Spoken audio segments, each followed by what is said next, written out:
Bore হওয়ার কিছু নেই, আজকের ভিডিওটা খুবই শর্ট। আর ট্যাক্সেশন সবারই খুব ইন্টারেস্টিং একটা সাবজেক্ট লাগে, পড়েই দেখো না তোমারও লাগবে। চলো, তো আজকে আমি কভার করব পেপার 5 ট্যাক্সেশন। ট্যাক্সেশনের প্রথম চ্যাপ্টার এক্সেমটেড ইনকাম। তার মধ্যে আগে কি আছে প্রথম পেজে চলে যাই। Introduction. Tax is a compulsory payment made by the people of a country to its government. কি বলেছে? বলেছে ট্যাক্স কি, ট্যাক্স কি আগে সেটা আমায় জানতে হবে। ট্যাক্স হচ্ছে একটা কম্পালসারি পেমেন্ট, একটা কম্পালসারি প্রদান, যেটা কিনা আমাকে করতেই হবে, পেমেন্টটা আমাকে করতেই হবে। কারা করে? পিপল, সাধারণ সাধারণ জনতা। তো আর কাকে করে? গভর্নমেন্টকে।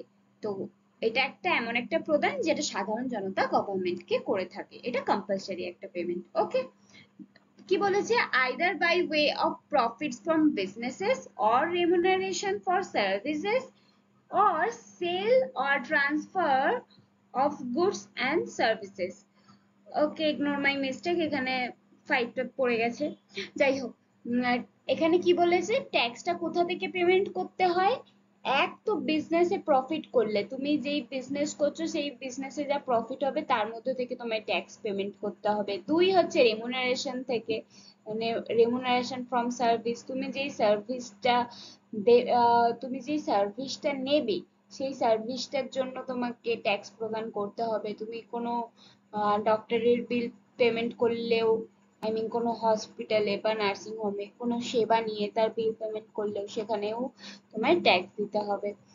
আর কি বলেছে? Sale or transfer of goods and services, goods আর সার্ভিসেস সেল বা ট্রান্সফার করার জন্য তোমাকে, মানে ওই যে ইম্পোর্ট এক্সপোর্টের বিজনেস, ওখানেও তো আয় হচ্ছে, যেখানেই আয় সেখানেই ট্যাক্স দিতে হবে। তবে কিছু কিছু ক্ষেত্রে আয় হলেও, প্রফিট হলেও ট্যাক্স দিতে হয় না, সেটা ছাড়যোগ্য, সেটা করমুক্ত। Unless it is expressly except from tax, তার জন্য নোটসে লেখা আছে যে কিছু কিছু ক্ষেত্রে যদি সেটা করমুক্ত হয় তাহলেই একমাত্র ট্যাক্স দিতে হয় না। এবারে আমরা এইটাই পড়বো, এই চ্যাপ্টারে এটাই আছে যে এক্সেমটেড ইনকাম, কোন কোন ইনকাম করমুক্ত, ট্যাক্স দিতে হয় না। ঠিক আছে, তাহলে চলো শুরু করা যাক। ফার্স্ট আমরা জেনে নিই টাইপস অফ ট্যাক্স। ট্যাক্সের দুটো রকম হয়, ডাইরেক্ট ট্যাক্স, ইনডাইরেক্ট ট্যাক্স। ঠিক আছে, ডাইরেক্ট ট্যাক্স কি? প্রত্যক্ষ কর আর পরোক্ষ কর। প্রত্যক্ষ কর বা ডাইরেক্ট ট্যাক্স, ওটা কি? ওটা এমন একটা ট্যাক্স যেটা আমরা সরাসরি সরকারকে দিই, ডাইরেক্ট, ডাইরেক্ট সরকারকে দিই। কি বলেছে? আর direct tax is a tax that you pay straight to the government and can not pass on to someone else. তুমি অন্য কাউকে দিয়ে দিতে পারো না, দেন সে সরকারকে দিতে পারবে না, তুমি ডাইরেক্ট সরকারকে পে করছো, সেটাই হচ্ছে ডাইরেক্ট ট্যাক্স। যেমন income tax, corporate tax, property tax, wealth tax. তোমার স্যালারি ঢুকলে স্যালারি থেকে ট্যাক্স কেটে নেয় না? যাই হোক, আমাদের এখনো স্যালারি সেরকম পর্যায়ে পৌঁছায়নি, আমরা ফ্রেশার। যাই হোক, স্যালারিতেও তো ট্যাক্স কেটে নেয়। কর্পোরেটে যারা জব করো সেখানেও ট্যাক্স কেটে নেয়, কর্পোরেট ইনকাম থেকে, প্রপার্টি থেকে ট্যাক্স কাটে। ওয়েল ট্যাক্স এটা আগে ছিল, এটা এখন আর নেই। যাদের অনেক বেশি সম্পত্তি থাকতো ট্যাক্স দিতে হতো, হয়তো ওটা ভালোই ছিল, থাকাটা ভালোই হতো। যাই হোক, ওটা এখন আর নেই। ইনডাইরেক্ট ট্যাক্স, ইনডাইরেক্ট ট্যাক্স হচ্ছে এমন ট্যাক্স যেটা পরোক্ষভাবে, যেমন ধরে নাও তুমি সোনা কিনতে গেছো, সোনার দোকানে সোনা কিনলে, সোনা এবারে ওটা কেনার জন্য তোমায় একটা বিল দেওয়া হলো, ওই বিলে ট্যাক্স ইনক্লুডেড থাকলো, ওটাও তোমাকে পে করতে হলো। সোনার দোকানদার তোমার থেকে ট্যাক্স নিল ঠিকই, কিন্তু সেটা তিনি সরকারকে প্রদান করবে। তো তুমি এটা ডাইরেক্ট সরকারকে প্রদান করছো না, এটা বাই সামহাউ তুমি জিনিস কিনে শপকিপারকে বা সেলার যে বিক্রি করছে তাকে পে করছে, আর সে গভর্নমেন্টকে পে করছে। ঠিক আছে, তাহলে ডাইরেক্ট পে করতে হচ্ছে না, একজন মাধ্যম থাকছে, তাই এটা হচ্ছে ইনডাইরেক্ট ট্যাক্স। ঠিক আছে, যেটা ডাইরেক্ট নয়। An indirect tax is the tax that you pay when you buy things, but it's collected by someone else, collected by someone else, অন্য কারুর দ্বারা গ্রহণ করা হয়, দেন সে আবার সরকারকে দেয়, like a shop or seller, যেমনটা বললাম। and then sent to the government, then গভর্নমেন্টকে সেন্ড করা হয়, যেমন GST, VAT, sales tax, custom duty, etcetera. Okay, next দেখি কি আছে। নেক্সট আছে হচ্ছে components of income tax law. Income tax law, যেমন ট্যাক্স আছে তেমন ট্যাক্সের ল আছে। ঠিক আছে, আইন ছাড়া তো কোনো কিছুই ঠিকঠাক ভাবে চালিত হতে পারে না। তো ইনকাম ট্যাক্স ল এর কিছু কি উপাদান আছে, কিছু ইম্পর্টেন্ট জিনিস আছে যেগুলো আমাদের জানা দরকার, সেটা আমরা জেনে নেবো, খুব বেশি নয়, দু একটা। Income tax act, income tax act 1961 সালে হয়েছিল, ঠিক আছে, 1961 সালে এটা ডিফাইন করা হয়েছিল। আর এখানে বলেছে what constitutes income, who is liable to pay tax, tax rate, exempted, exemptions, deduction, etcetera.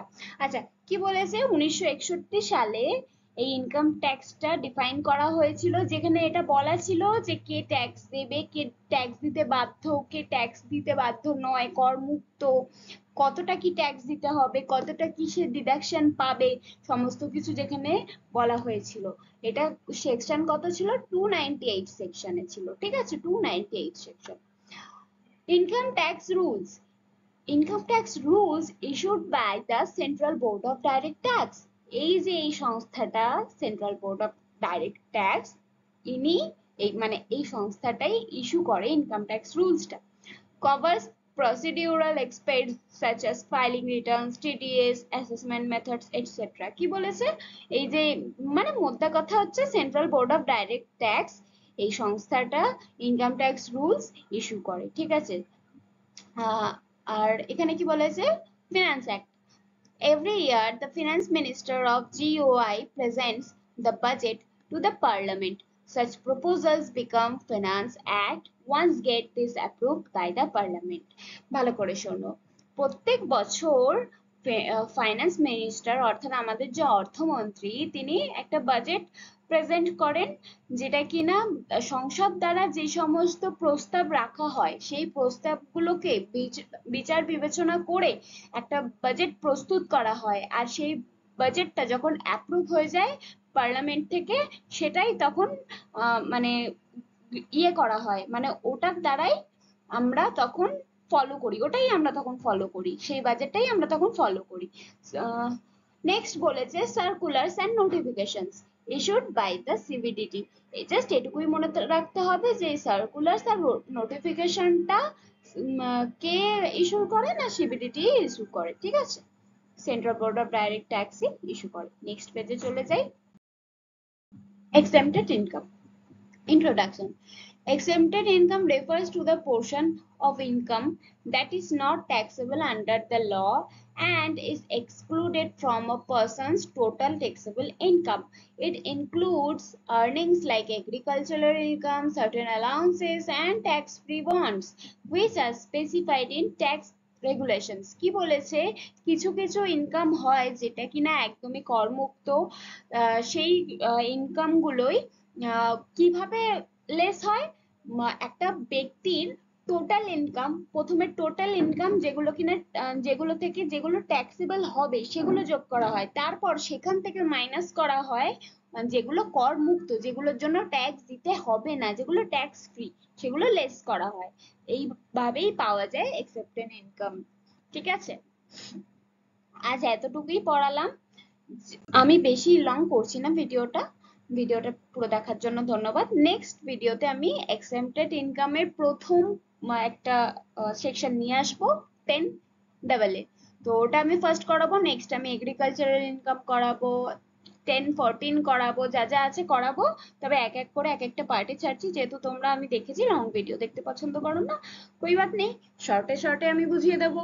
চলো টাটা।